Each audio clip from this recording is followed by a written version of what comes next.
Oi, pessoal! Vamos mais uma vez aqui para o nosso estudo do Livro dos Espíritos, seguindo o capítulo 1 da segunda parte, é o finalzinho.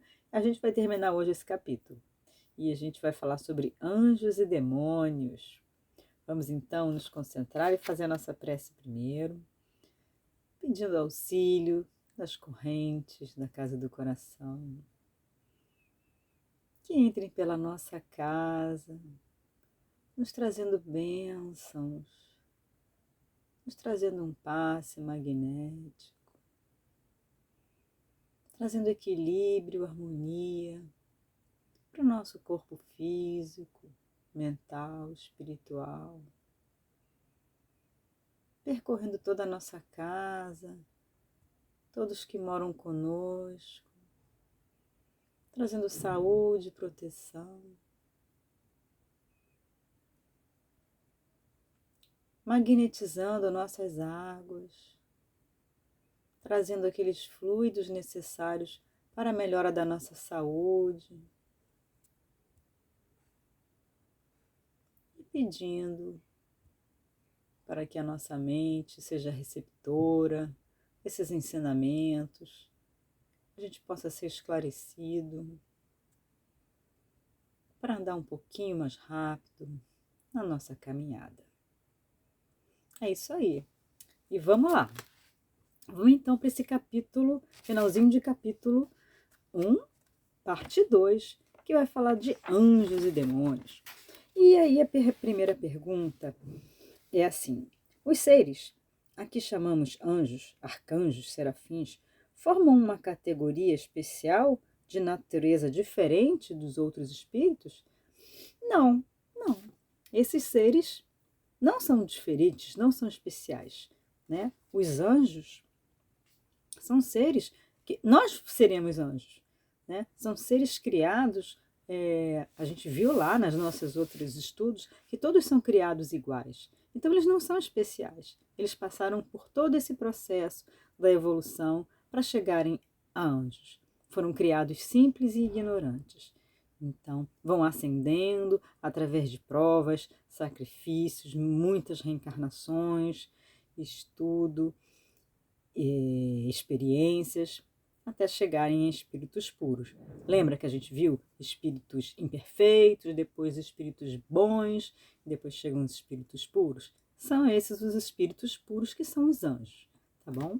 Então, ninguém tem um mérito especial, todo mundo passa pelo mesmo percurso.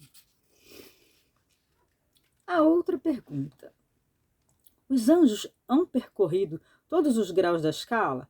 Já até acabei de falar. Sim, eles precisam percorrer todos os graus.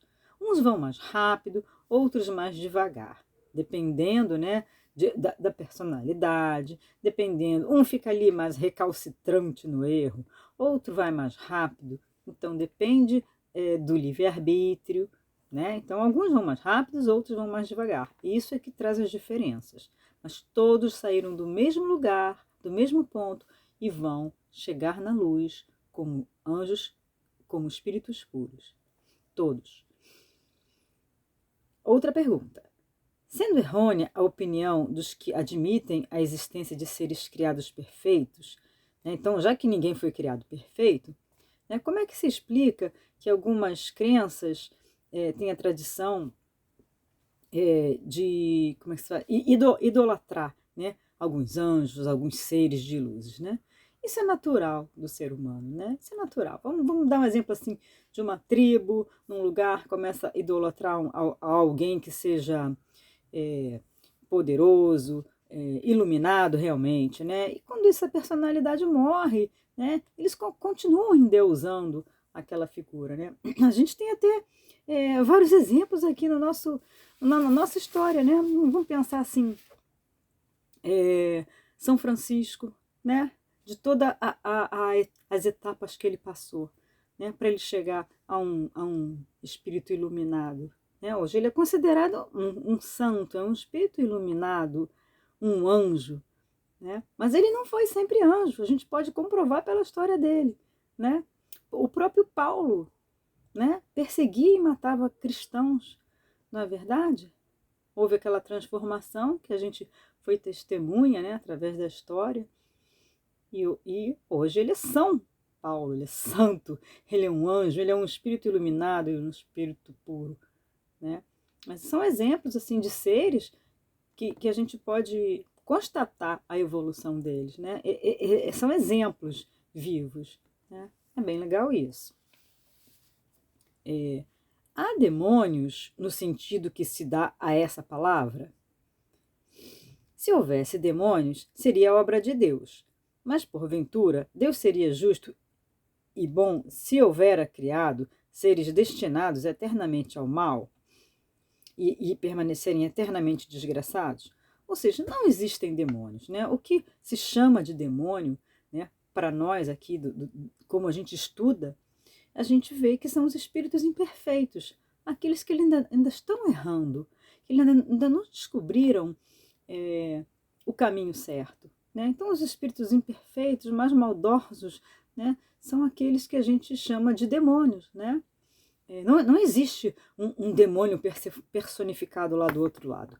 Nada mais são do que nós mesmos, depois que nós desencarnamos, com os nossos defeitos, né? Se a gente continua uma pessoa má, perversa, vingativa, cheia de ódio, né?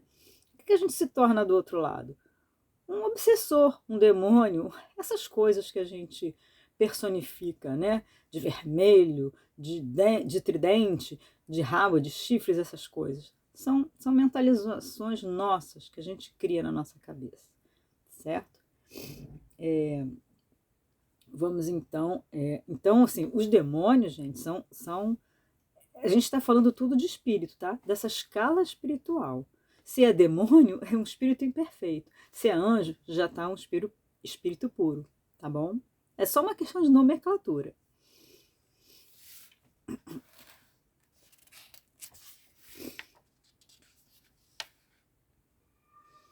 Aí, né, quando a gente fala dessa questão de demônios, né, a gente pode pensar assim, quando a gente liga a nossa TV e vê essas notícias aí do nosso planeta, né? Corrupção, gente matando por vingança, por ódio, essas coisas, né, sensacionalistas que os jornais gostam de mostrar, né? O que são essas pessoas que fazem essas maldades? Né? Nada mais são do que demônios. Então, demônios é isso. Quando eles partirem lá para o outro plano, quando eles estiverem no plano espiritual, eles não vão se modificar porque estão lá do outro lado. Eles vão continuar corruptos, maus, vingativos, cheios de ódio, né? Então, obsidiando uns aos outros, obsidiando nós encarnados. Esses são os verdadeiros demônios, né? Não aquela figurinha vermelha que a gente vê no livro de história, né? Aqui na descrição do livro, está falando assim, do livro dos Espíritos. São espíritos imperfeitos que se rebelam contra as provas que lhes tocam e que, por isso, as sofrem mais longamente. Porém, que a seu turno chegarão a sair daquele estado quando quiserem. Quer dizer, eles estão naquele estado de demônios, de impuros, de imperfeitos, por teimosia, por rebeldia. Né? Um dia eles vão sair daquele estado, um dia eles vão sair dessa situação e vão chegar na escala dos anjos. E aí, sobre ainda essa questão, né, da forma, né, que a gente visualiza, para os anjos a mesma coisa, né? A gente visualiza o anjo como aqueles seres, aquelas crianças fofinhas, rechuchudas, com cabelinho encaracolado, lourinho, de asinhas, né? Isso é uma mentalização humana, isso é uma criação humana, né? Da nossa mente. O espírito puro, o espírito angélico, ele toma a forma que ele quer. Ele tem esse poder. Se ele precisar aparecer como uma freira numa casa kardecista, ele vai aparecer com aquele formato. Se ele precisar aparecer como uma preta velha numa casa de umbanda, ele vai se transformar naquela imagem. Se ele precisar aparecer como uma enfermeira nas correntes socorristas, ele vai se transfigurar. né? Mas isso é um papo para lá para frente. Por hoje a gente vai ficando por aqui. Uma dica que eu queria dar para vocês que eu descobri, que é muito, muito, muito, muito legal, que estudando com uma amiga, ela me passou um site chamado O Livro dos Espíritos Comentado.com. Nesse site a gente tem as perguntas do Livro dos Espíritos comentada uma a uma pelo espírito de Miramês, né? Na verdade, isso foi um livro escrito, que o nome é Filosofia Espírita, onde ele faz esse estudo, né, das questões comentadas do Livro dos Espíritos. E alguém, que eu não sei o nome agora, mas depois eu vou ver, vocês entrem lá para conferir, algum grupo, se reuniram e colocaram tudo isso na internet, de acesso para todo mundo. Então é maravilhoso, gente, porque a gente lê aqui o Livro dos Espíritos, muitas vezes a gente fica com dúvida, muitas vezes a gente não entendeu bem. Então eu comentando isso com essa minha amiga, ela falou: você não conhece o Livro dos Espíritos comentado pelo Miramês? Eu falei: não conheço. Gente, para mim é a descoberta do século. Entrem lá, pesquisem, é muito legal para poder adicionar os conhecimentos, explicar com outras palavras. Muitas vezes aquelas coisas aqui que Kardec fala e a gente fica meio assim, sem entender. Tá bom? Então essa é uma super mega dica para todo mundo estudar um pouquinho mais. Então ficamos por aqui, um beijo e até a próximo capítulo. Tchau, tchau!